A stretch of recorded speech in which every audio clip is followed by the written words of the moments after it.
Okay, let's start. So today, what I'll do, so I think Professor Kavita started limit, the concept of limit. So I'll start with a motivating example of limit.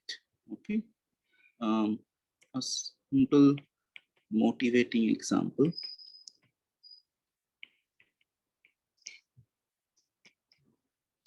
of limit.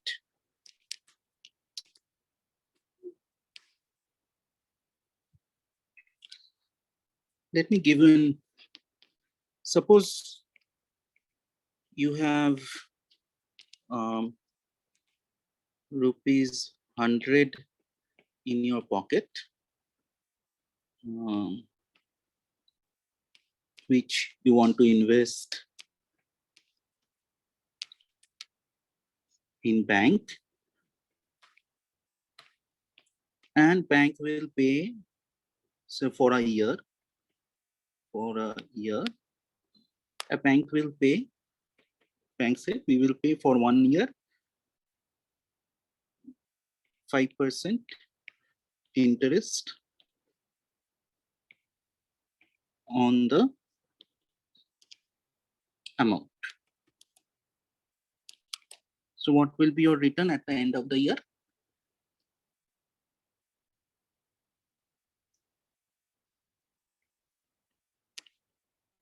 Any at the end of the year, how much you say it again?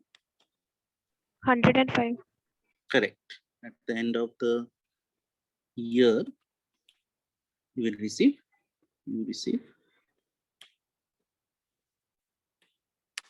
100 rupees, 105. Very good. You thought that okay, 5% looks like a decent interest rate. I will save it for 2 years.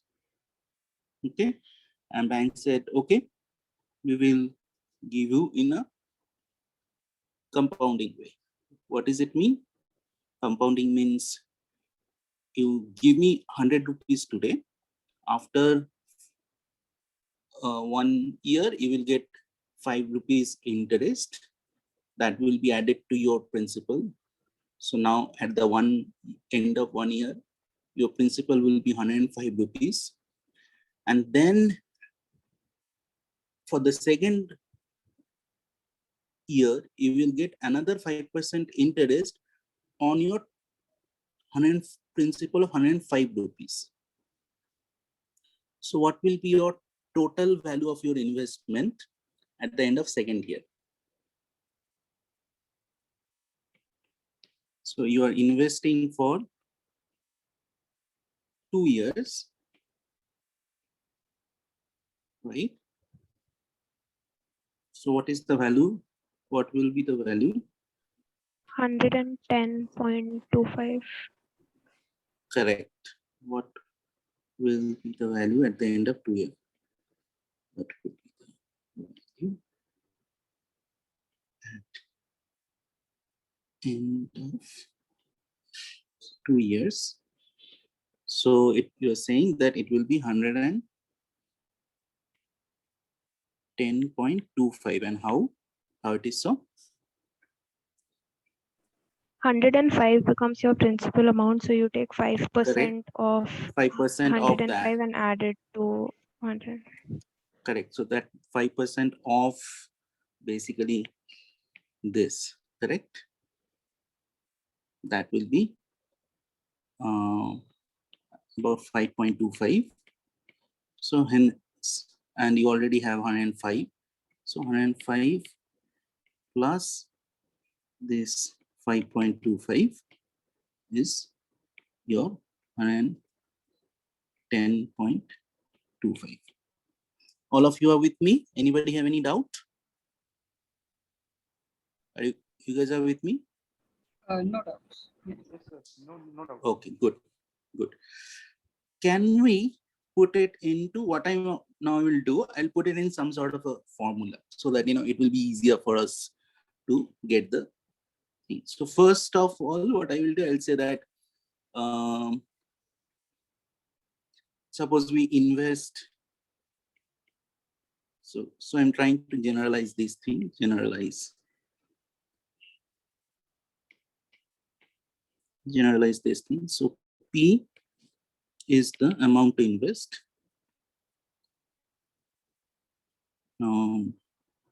Say T, okay, amount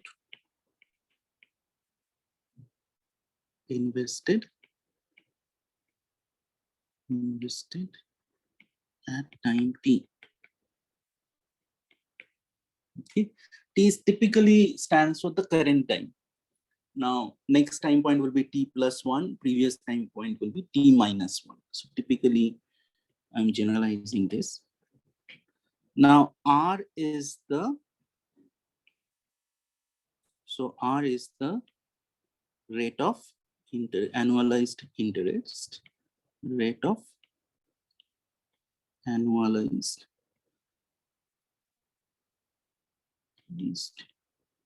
interest. So in our case, it was R equal to 0.05. It was right. So on the first year, it was PT equal to PT plus 1. The value would be whatever the PT times. So it will be like you will get at the end of the year, you will get whatever the principal you invested plus the interest. And what is the interest? The PT times R, correct? So basically, I will get back PT equal to 1 plus R. Okay. Now what about PT plus 2? PT plus 2 will be whatever your principal on the end of the first year. So that PT plus 1 and 1 plus R. This is the.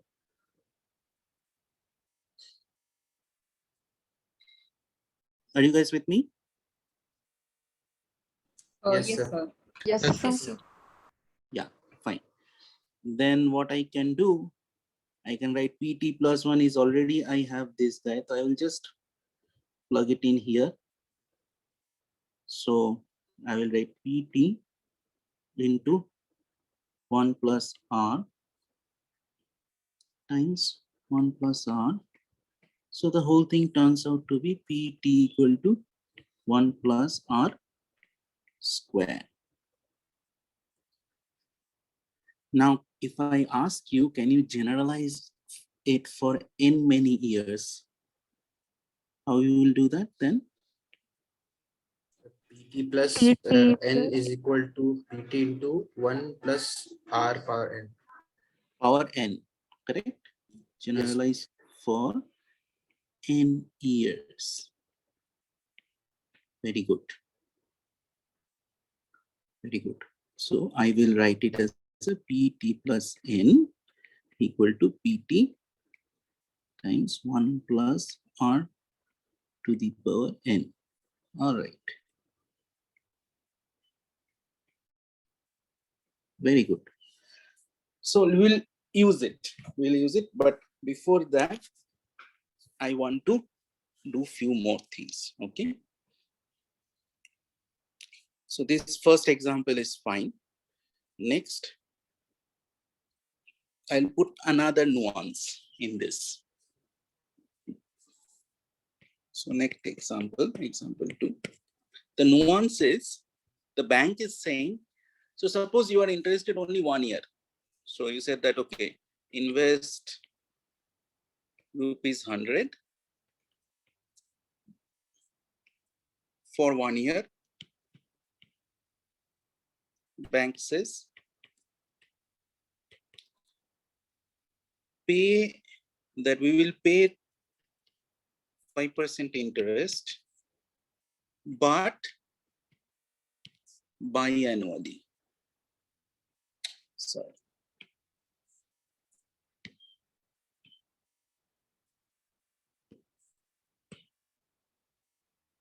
but half yearly. More easier way, half yearly. So what does it mean? It means they are saying we'll annualized will give you 5% interest rate, but what I will do, I'll give you on the halfway through, I'll give you 5%, whatever the half of the 5%, and then I'll give you half of the 5% at the end of the tenure of this investment. So previously we knew it was 105, right? When we started, we knew it was 105. This was the,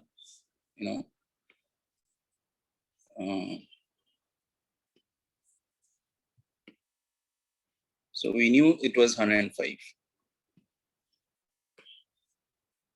Just direct 5% for 1 year. But they are saying that no, I will not give you 5% at the end of the year. I'll give some at the, or half at the 6 months and rest of the half at the end of the month, end of the year. Can you tell me what will be the end of the value by the end of this 1 year?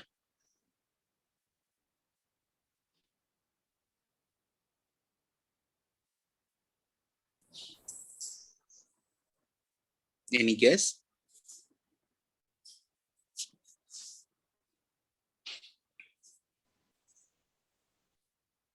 Okay. Let's try to solve step by step. So, Sir, is it forget- 105.125? Probably you're right, but let us analyze it step by step. Okay.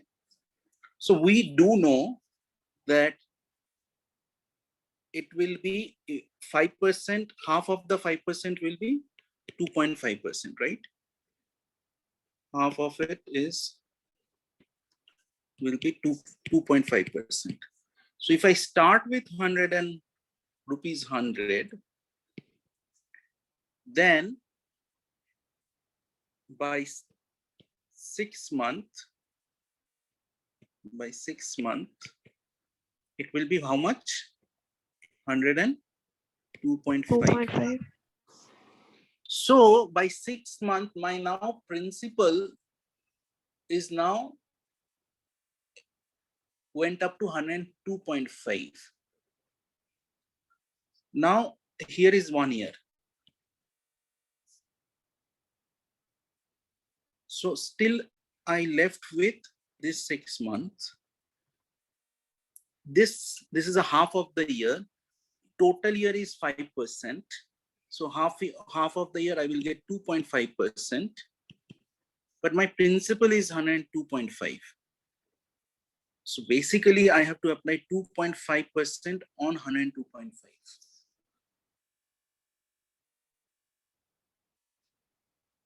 Are you guys with me? Yes, sir. Yes, sir. Yes, sir. Very good. Now can you calculate that? 105.0625. Very good. So basically 102.5, the interest rate will be 0.025. Is if you, the interest rate earning will be 102.5. This is the principal, and you this will be 0.025. So the interest amount will be 2.5625, 2.56 approximately. It will be 2.5625, but we can stop it here. This is the interest amount you will earn, and 102.5 is your principal. So plus 2.56. So the entire, finally, how much you are getting? 5.0625. 5.06. 0625 to be accurate. 625. Yeah, but in paisa 25 will not Yes, sir. sound it. Yeah. So we can just stop at the 2 decimal place. So basically 105.06 paisa. So this is an interesting finding. What is that finding? Finding is if I am essentially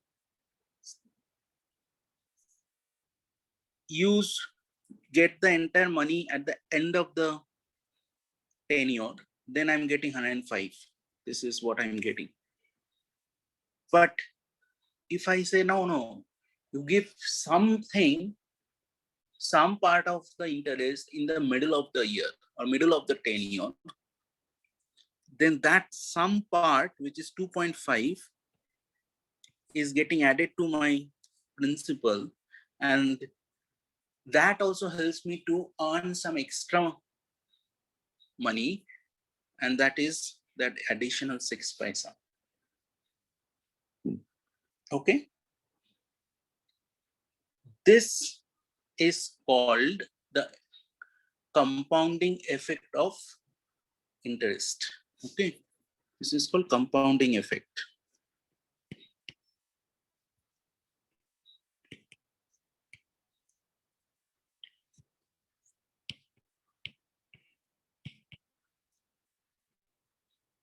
All right. Now, so now you have seen so how I solve it. First of all, let me tell you, before we move further, how we solve it. So first, I present the problem as an investment problem, correct? That is what in real life will happen.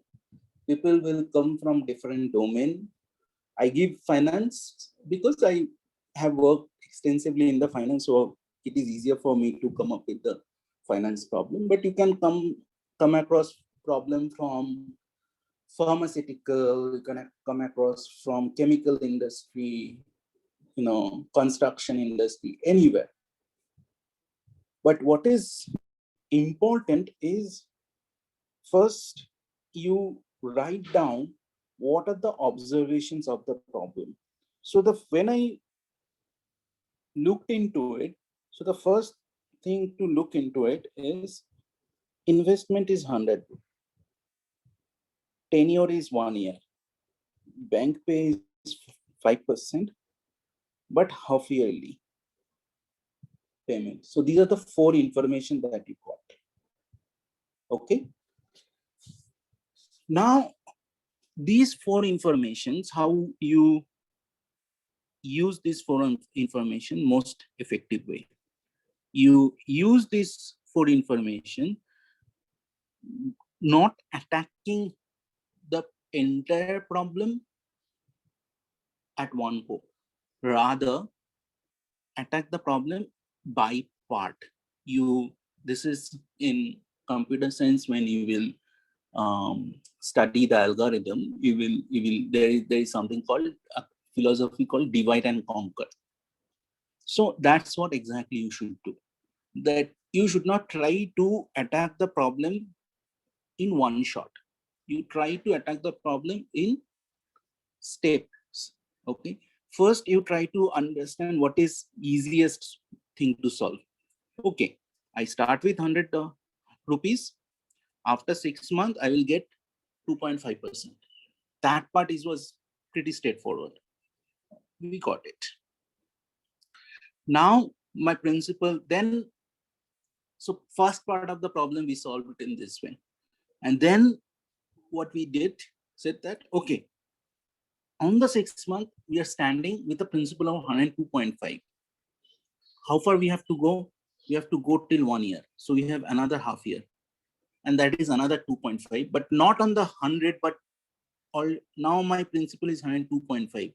So I'm going to get 2.5 on 102.5.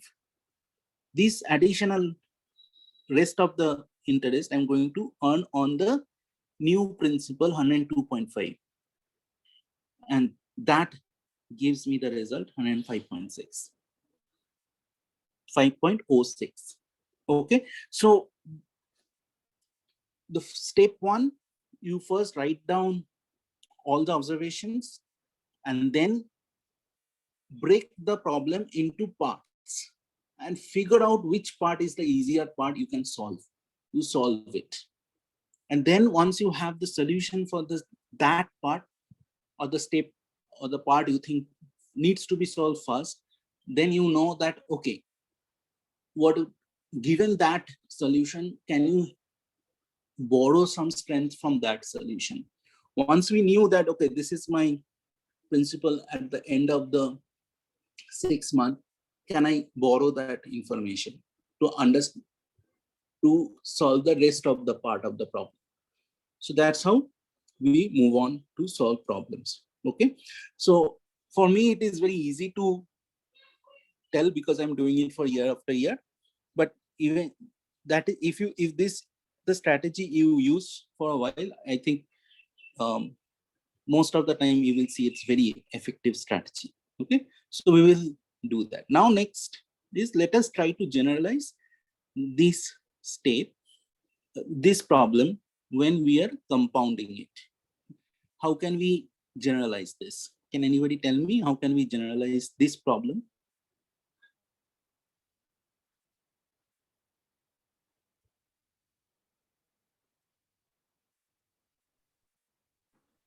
We PT divide. into, Okay, go ahead. Go ahead. so we divide R by 2. So it becomes PT into 1 plus R by 2 raised to 2n. Say it again. R by 2. R by 2 is uh, fine then.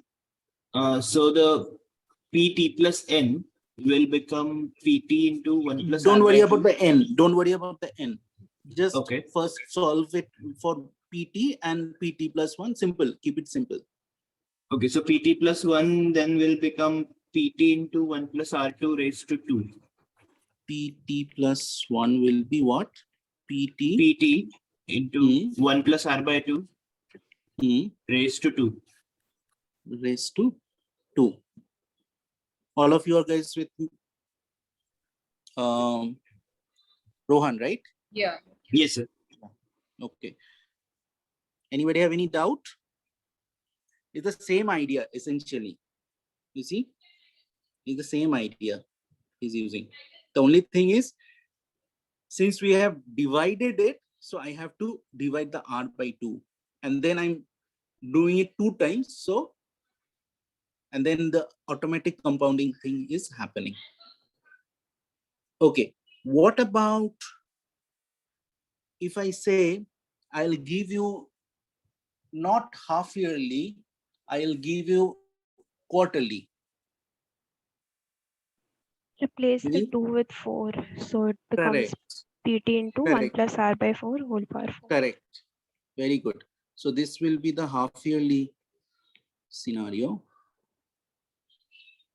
and quarterly scenario will be PT plus 1 equal to PT into 1 plus R by 4, and we will compound 4 times in the year. So this will be the solution quarterly.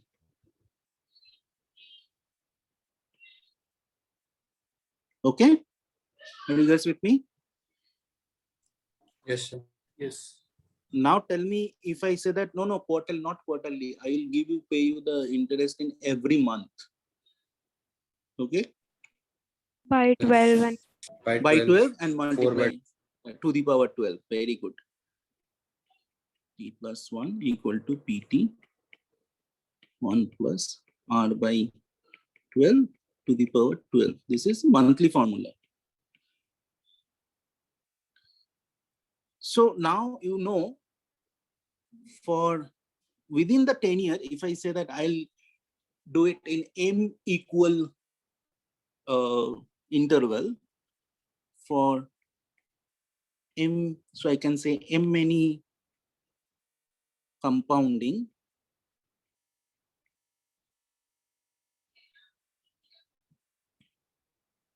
PT plus 1 will be PT into 1 plus R by M R by M whole power M.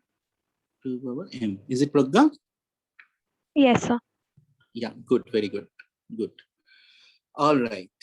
Now you tell me, what about PT plus N?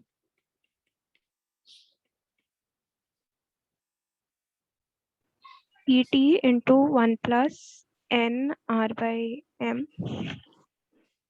Sorry, plus 1 into 1 plus R by M whole power N into M.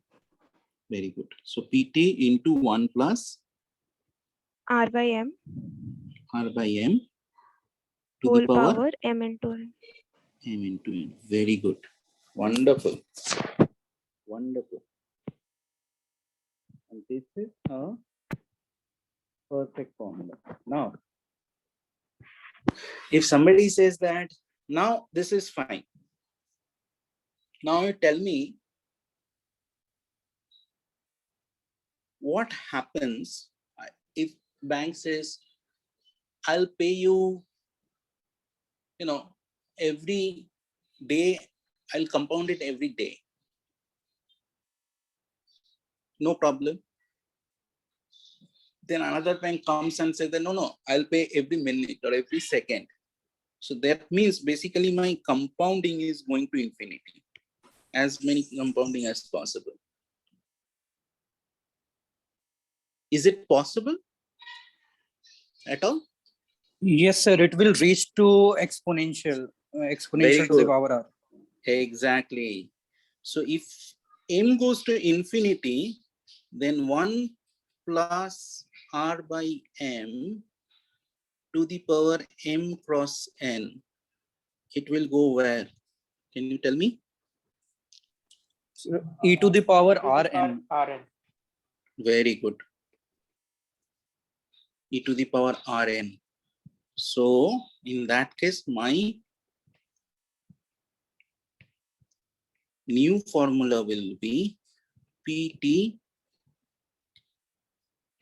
times e to the power R times n. And this is called the formula for continuous compounding.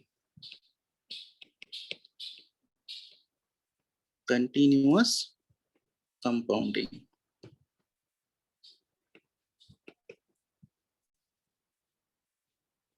Now, if a bank says that I'm paying, everybody is paying,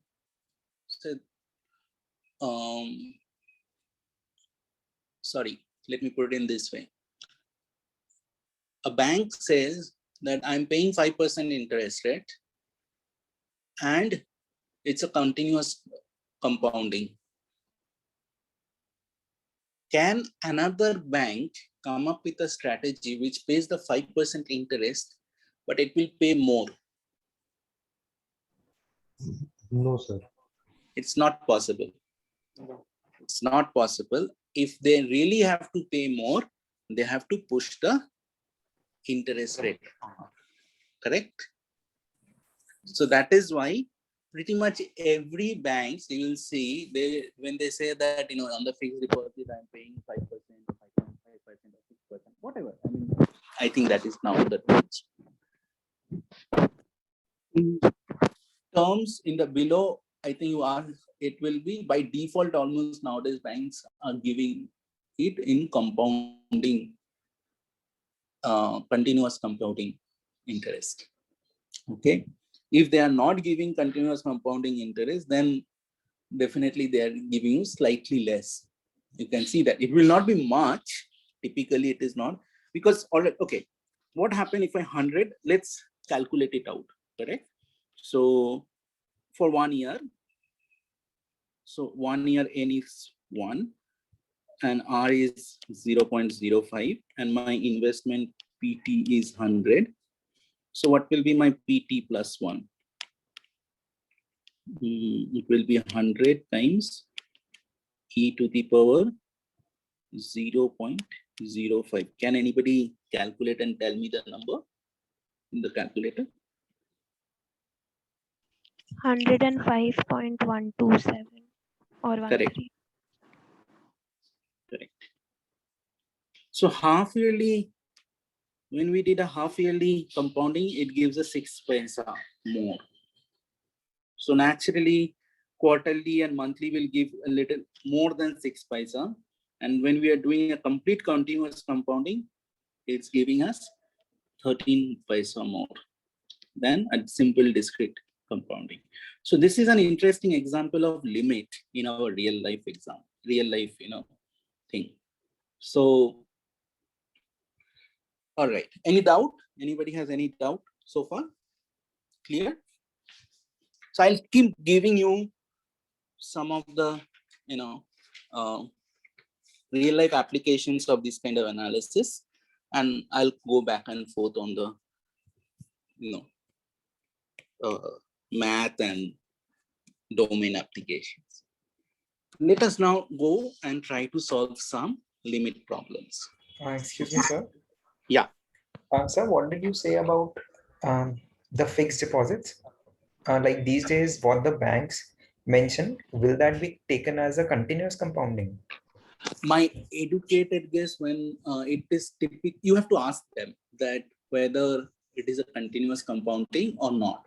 My educated guess, they give nowadays continuous compounding, but it is better to ask them whether it is a continuous compounding or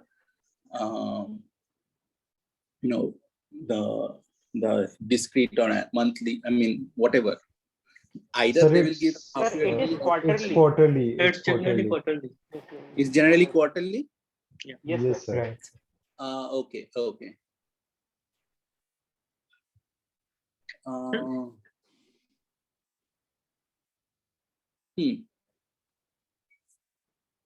No, I'm just thinking, okay, maybe they're quarterly, they're doing it. I'm not sure.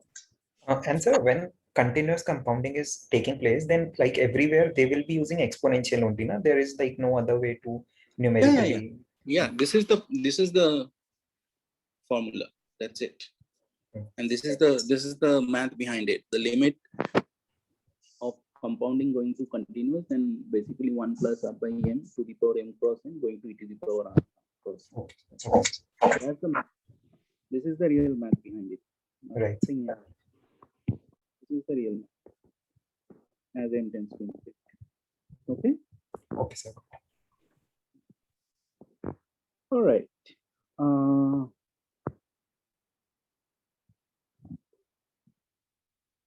Before moving on to just, I'll tell you one small thing and then I'll move.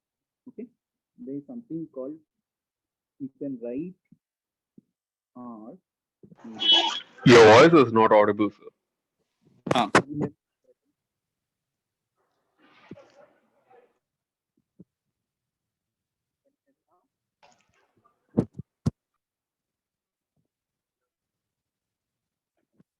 Can you hear me now? Yeah, it's fine. Hello? It's better? Okay. Yeah. So, okay. All right.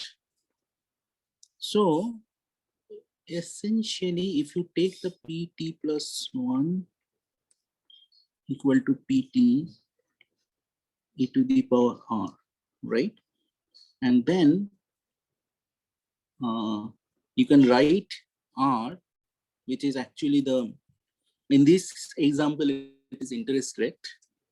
You can write it as basically p to the power r equal to pt plus 1 by pt, correct? And then essentially r can be written as log of pt plus 1 minus log of pt, correct? Now, the advantage, this is often called as log return of an asset. This is often called log return of an asset. What does it mean basically? It means basically, suppose in this case, PT is my investment and I'm investing it in the bank and my R is completely known to me. But sometimes in real life, these are not known to us. Example, I decided to invest this PT, whatever that amount, maybe rupees 100, PT equal to 100, rupees 100, in stock of a Reliance industry in the equity market. I'll just go ahead and whatever, I mean, you can't pay, literally buy Reliance share because one Reliance share is nowadays almost 2,500. But I'm just saying one stock of a particular company. So, and that value of this, you invested 100 rupees.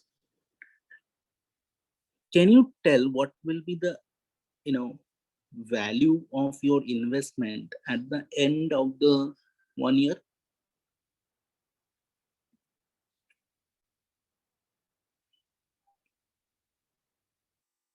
Any idea?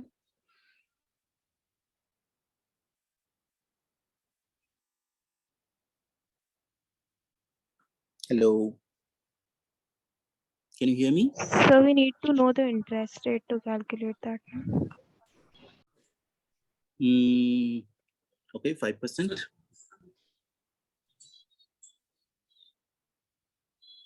Yeah. So it will depend on the market. It will depend on the market, right? So essentially, this 100 rupee can go up to 110. It can come down to 90 rupees also. Yeah. So we don't know. So what people do is they calculate the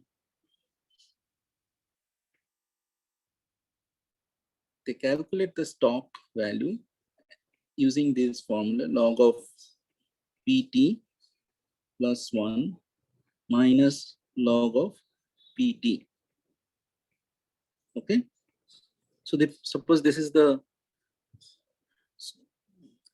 return of the stock. So suppose if it goes up to 110 minus 100, then it will be basically about 10%, near about 10%, 0.1 or something. And then they look into the something called RF, the fixed rate. So suppose fixed rate is 0.05, that 5%. Then they compare these two values. Okay. Whether am I making more than bank interest rate or am I making less than bank interest rate? If you make more than bank interest rate, then it means your risk of investing in a stock has paid off. But there is a chance that you may earn less than a bank interest rate. I mean, there is one way of solving this problem is, okay, I'm not interested. So instead, yeah, so I can either, if I have 1,000 rupees, either you can think in this way. I can either invest it into, so what is called this fixed deposit of State Bank of India. Then I will get only this guaranteed return, or I can buy the stock of State Bank of India. In that case, I don't know what will be the value of stock of a State Bank of India. It can go up, it can go down. So you're taking risk in that.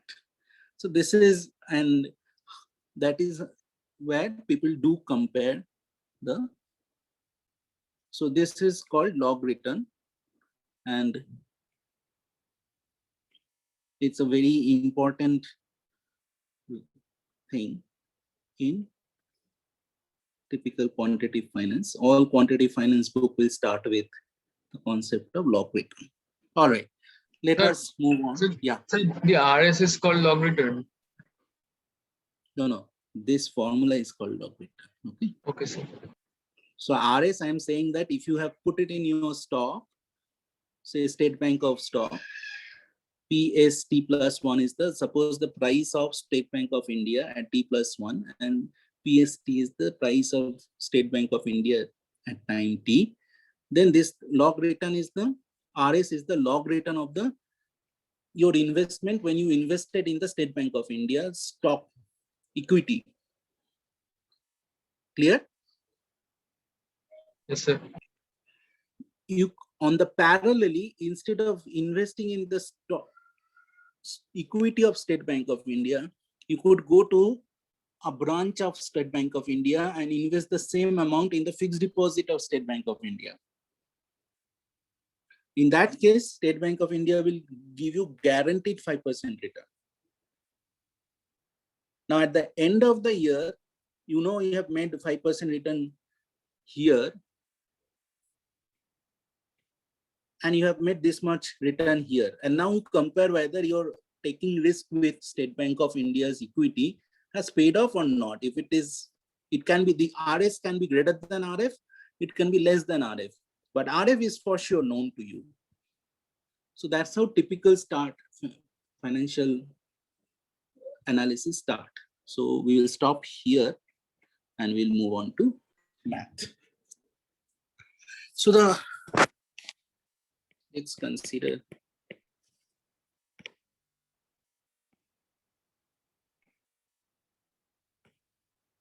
so suppose limit x goes to 1, x square minus 1 by x minus 1. Sir, Mm-hmm. I had one question on that previous thing. Mm-hmm. So let's say I'm putting 100 rupees in Reliance, and like physically it's like, you know, I'm going to some trade center or something, I'm giving 100 rupees, I'm buying 100 rupee worth of stock. Mm-hmm. And then what is happening is like people will bid, and then based on bidding the value will change, like it will become 102, 99, something like that. And like, you know, this particular thing happens throughout the year, and at the end it will be like whatever the market value is, like it will just be the result of people bidding based on whatever analysis that they do. But it will be essentially like, it will essentially mean that physically I have given, like, you know, only 100 rupees.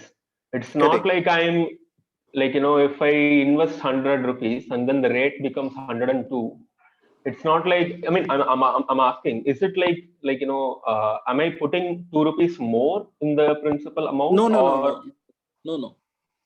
So it's basically you invested, you bought the share at 100 rupees at PT, and then you are waiting. At the end of the year, whatever the market value, you are accepting that. At that value, either you sell it or you hold it or you buy more, whatever you do. But this particular log return formula, it is derived from that particular thing where we reinvest the returns, right? Like the interest, returns on interest, we reinvest. So, like, so you have am to I compare missing something apple here? to apple. Wait a minute. You have to compare apple to apple, right? So if you would have invested in the fixed deposit, this would have your interest. So they will say that, okay, yeah, this is the form way it will come up, whatever this, yeah. And this is the R. They're saying that, you know, if you have invested in, this is the RF that you have got, fixed rate. Now, what I'm saying, you have to, but we know that if this fixed rate is compounded interest, then you have to compare apple to apple, right? The same investment when you are going into the finance, in the equity, your investment coming from 100 to whatever, 110, 20, whatever, I don't know. But you have to, what that difference is, you have to compare apple to apple. And the best way to compare apple to apple is you use the log return. Correct? Makes sense? So that is what we are going to do. That is what typically people do. Okay. Rather than like, you know, directly just finding like, you know, the percentage increase. Correct. Like correct. initially 100 rupees is my value, and like 1 year end it will like 110. So returns That is is like called 10%. simple return. What you are saying, that is called Hmm. simple return. Like Mhm. PT plus 1 minus PT divided Directly by by PT. times 100, right? Hmm. So this is called simple return. Okay. Okay. Okay. People do that also. I'm not saying. Hmm. And this simple return and the log return has a one-to-one mapping. Okay. This simple return, let's call it capital R T, because we are using small r for log return. So capital R is my simple return, and capital R and small r, the log return and simple return, do have a one-to-one relationship. You can figure it out from here. Okay. Okay. So let's put the 100. I think this will be a little bit complicated, but this is the simple return. Okay. All right. Let's no more finance. If you have any more finance question, you go to finance class. No more finance. Okay. Thank Let's you. go to maths. Yeah, sure. So what do you think? What will be the limit of this function? X square minus 1 divided by x. It is 2, sir. It's 2. Yeah. How? So we can, we can write x square minus 1 as x minus 1 into x plus 1. X minus 1 gets cancelled. And then we have x plus 1. Then if I take x towards 1. Wait. Slow down. Yeah. So limit x tends to 1. Now tell me what I will do. So I can use the formula of a square minus b square for x square minus 1. I can write it as x minus 1 into x plus 1. Very good. And then x minus 1. So it will these cancel. two gets cancelled. So now I have x plus 1. So that is simply 2. Very good. All right. Next. What about this guy? Limit x goes to minus 2 fx, where f of x is x square plus 5 if x is less than minus 2, and 1 minus 3x if x greater than equal to minus 2.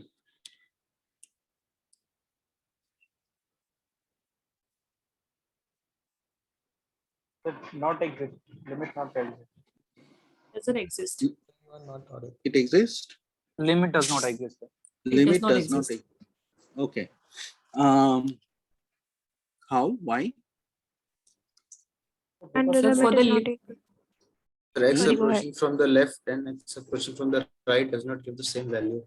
Okay. Left hand limit will be limit x tends to minus 2, say minus epsilon fx. What will happen in this case? So if it is going from left, so basically this is plus x square 5. plus 5, which is about 9 essentially, and near about approximately 9, and then right hand limit is 7 approx. Yeah, approximate. You have to think minus 2 plus epsilon, and fx will be approx 7. So what I will do at this moment, I would like to switch to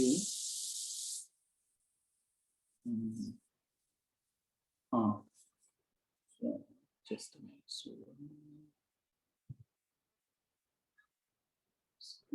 So I'll just stop sharing the screen.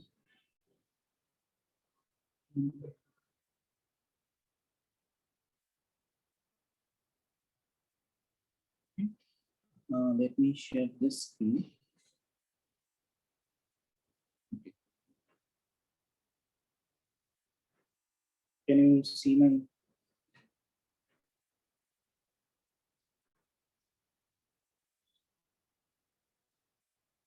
Alright.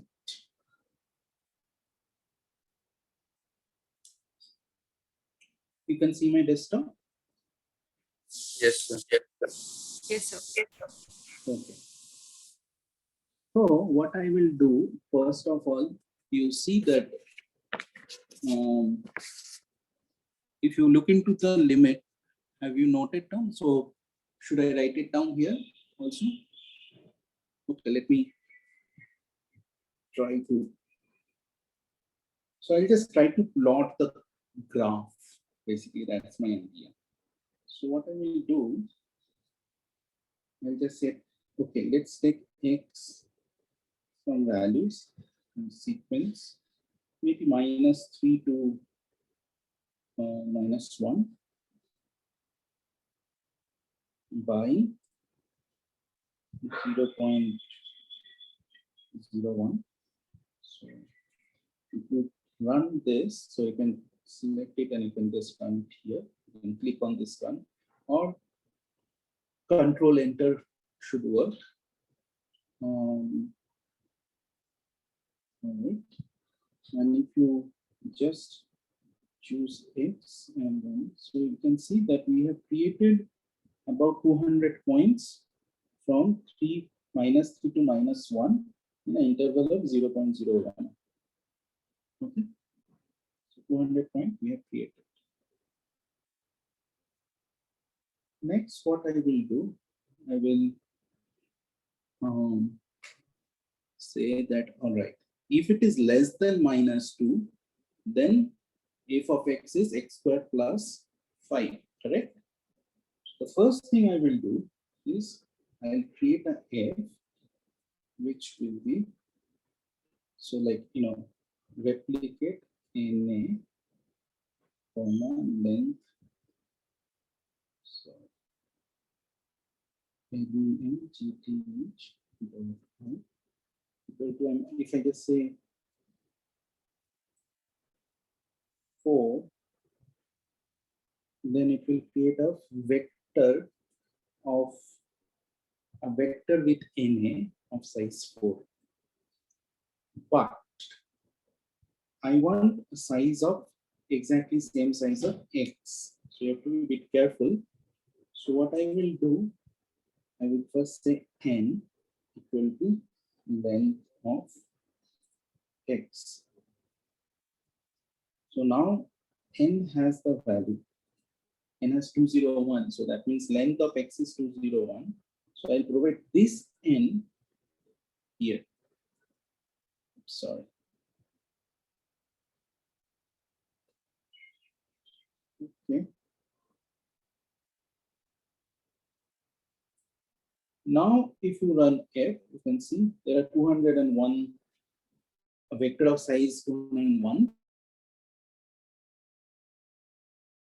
on the all values of na. Okay. Now, what I'm going to do is I'm going to say that, you see, interesting thing is if you say x less than -2, what happens? If you just write it in this way,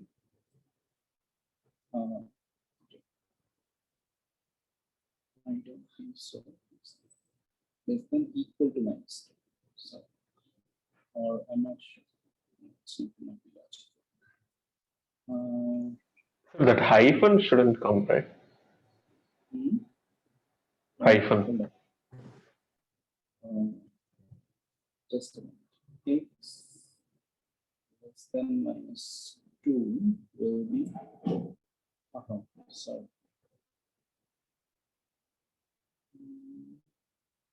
I'm making some mistake, but let me see. What we want is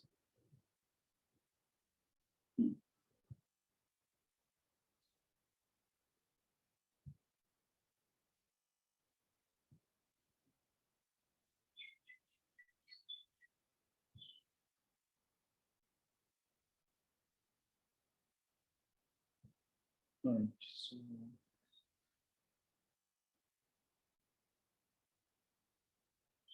There is a better way of doing it, I know, but it's not coming to my mind. Okay, I'll just do it little brute force way. So what I will do, I'll say that, all right.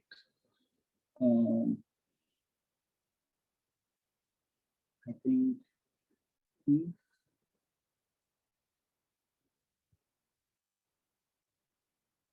I'll just say write a for loop I in one. Somebody, what is F? Jasuya is asking what is F? F is vector of size n. I have created. It's a sort of a placeholder for me. Okay, it's all NA. Okay, Jasuya.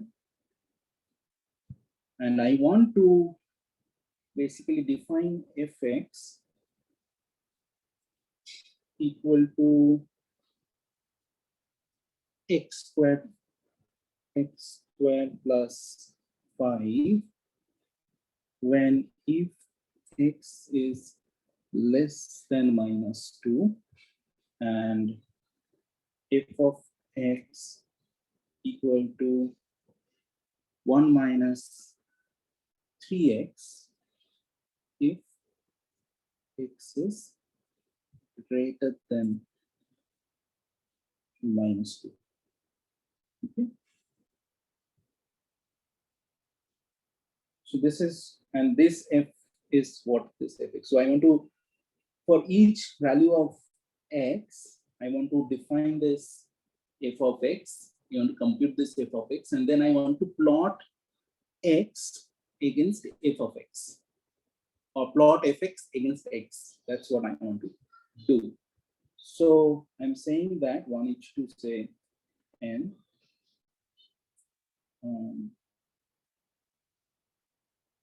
If you just say print I, if you run it, so it will just, every number will be printed as the loop is running.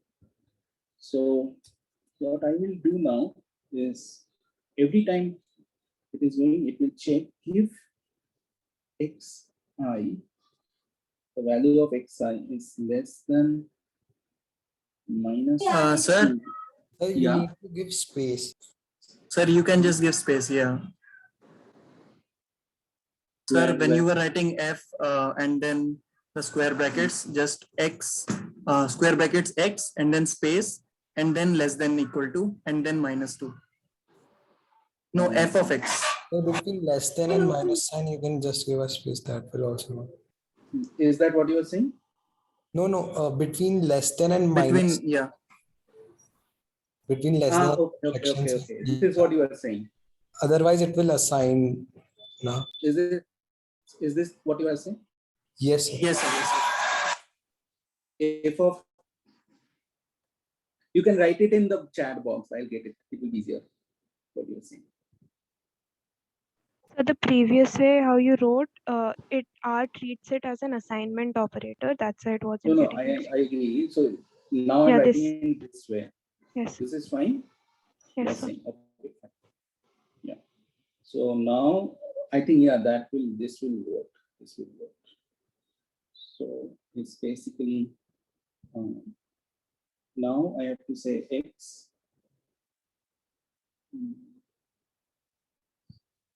x less than -2 square plus 5. I think this will work. Yeah. That was the space problem. Yeah. Correct. You guys are right. Thank you. Already know a lot of art. Very good. No, that means I have less work to do. Okay. And this is 1 minus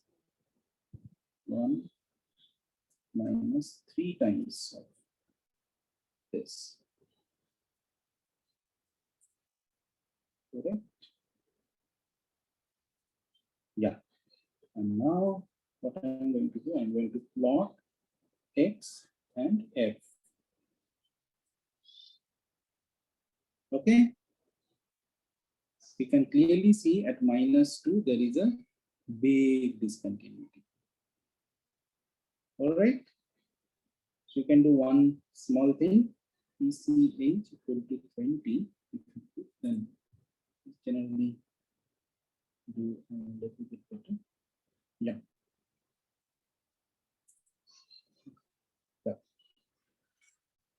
All right, guys. Good. Thanks for the help. It was very helpful.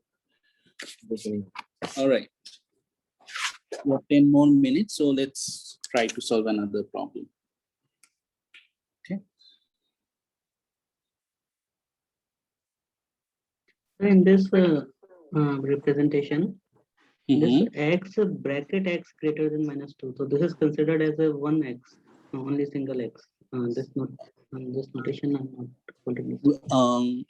I didn't get your point. What are you saying?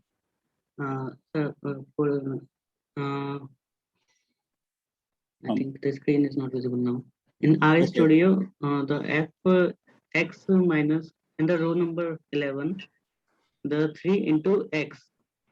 In the square bracket, it is mentioned x greater than -2. This one you are saying line 11, okay?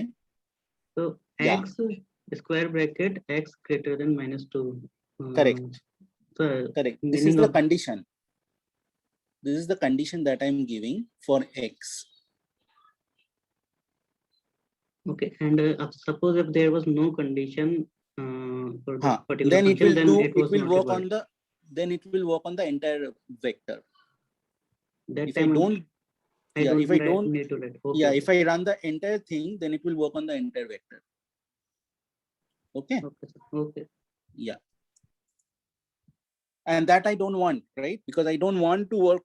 I just want this part to evaluate using 1 minus 3x, and this part to be evaluate using x squared plus 5. So that's why the same, and also the length will not match. So here, when I'm in the left hand, I'm saying that only consider those cases where x is less than -2. So that will be about 100 of points. Now, if you don't give this condition here, then it will try to evaluate on the entire x, which is a 200 points. So naturally, left and right will not mismatch. So there will be an error. Okay. Okay. Sir, supposedly we need to write x into x -2. So for that we need to use a small bracket instead of this a big bracket. Yeah. Or ek bar bolo. Can you tell me one? Yes, sir. Yes, sir. Supposedly I need to write x into x multiplied by x -2. So in the equation, wait. -2. X into x minus 2. Okay. Yes, sir. How will they write it? Like instead of this big bracket, we need to use a small bracket, or what? You can write it in this way. I don't understand why. What is your exact? So it will operate on the entire 200 points. So if I write it in this way, so it will be on the 200 points, all 200 points. But if you want that, no, I want it on, say, first 10 points. Sir, I think the question is different. He's asking, generally when we multiply, so x into the entire of x minus 2, we use the parenthesis. Okay. And here you're using box brackets. So he's asking why we're using box brackets. Yes. So if I want to do it in this, I'll do it in this way. Box, whenever there is a box, it's basically, it means it is trying to access the index of that vector. So for example, I want, there is a, so x is a vector, right? X is a vector. I want to access x54. Okay. So what I will do, whenever x index 54, so that vector is being indexed starting from 1, 2, 3, 4, 5, 6. So basically it will be like, whenever we think of a vector, think of your matrix algebra. So how we define our matrix algebra? X1, then comma, X2, comma, then X3, comma, dot, Xn, right? Sorry. And this entire thing, we call it as X. When we are writing it as a typically pseudo code, we put it in the box, right? Now, so that means these indexes 1, 2, 3, 4 up to n, if I want to access the index, that I will do it using box. So I will say that X, give me the 54th index of the 54th value of the X vector, which has 200 points or 200 values. So it will give me the 54th value, which is negative 2.47. How do I know it has given me correct value? So this is the 51st value. Negative 2.5 is the 51st, 52nd, 53rd, 54th. So negative 2.47. This is exactly what it has given me. So if you want to,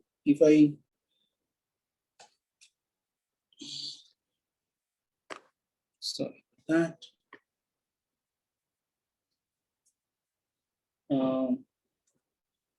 If I want to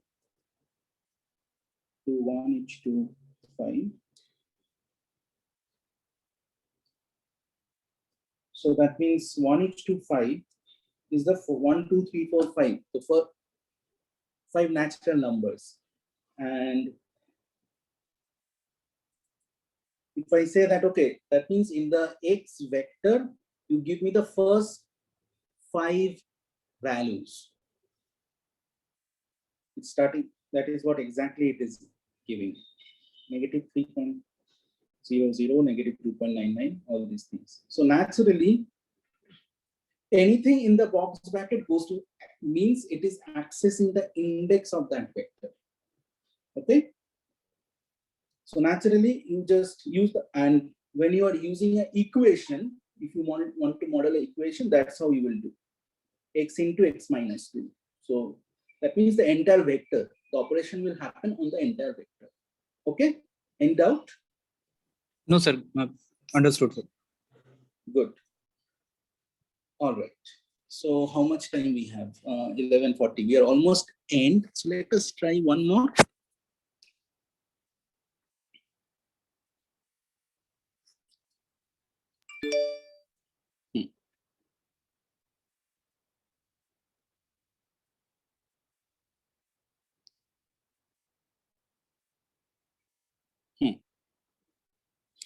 All right. Last.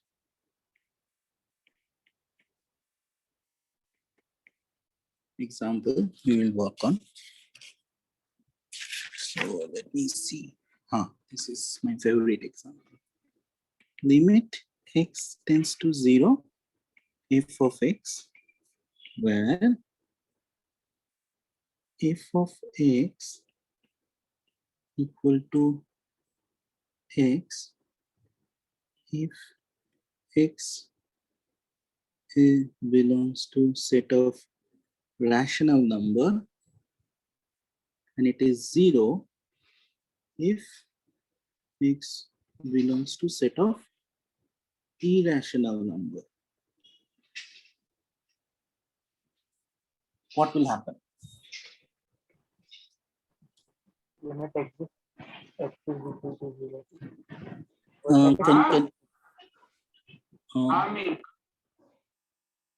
Hello? Hello. Sir, limit exists and it is 0. Limit exists and it's 0. Okay.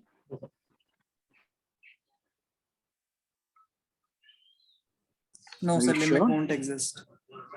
Yeah, Ashutosh is saying limit won't exist, and Ujjwal is saying limit exists. What about? So because there are uncountable irrational and rational numbers, so around 0 there won't be, Right. the limit won't go to 0. Correct. Correct. So yeah, this is the, so Ujjwal, you are not alone. I am also the part of, when I was in college, I also made the same mistake.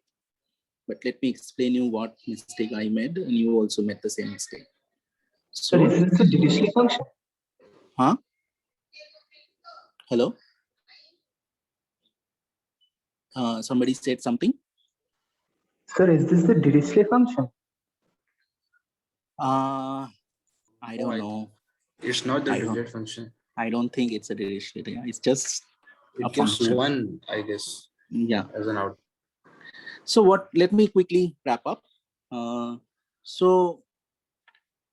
what happens is there is uncountably many irrational numbers. Let me use a different color.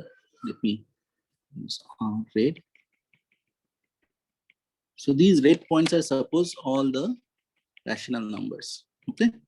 For each rational numbers, I'm having, my values are having like this. But between each rational numbers, there will be uncountably many irrational numbers. And that time, my values are all 0. So let me use a green. Oh.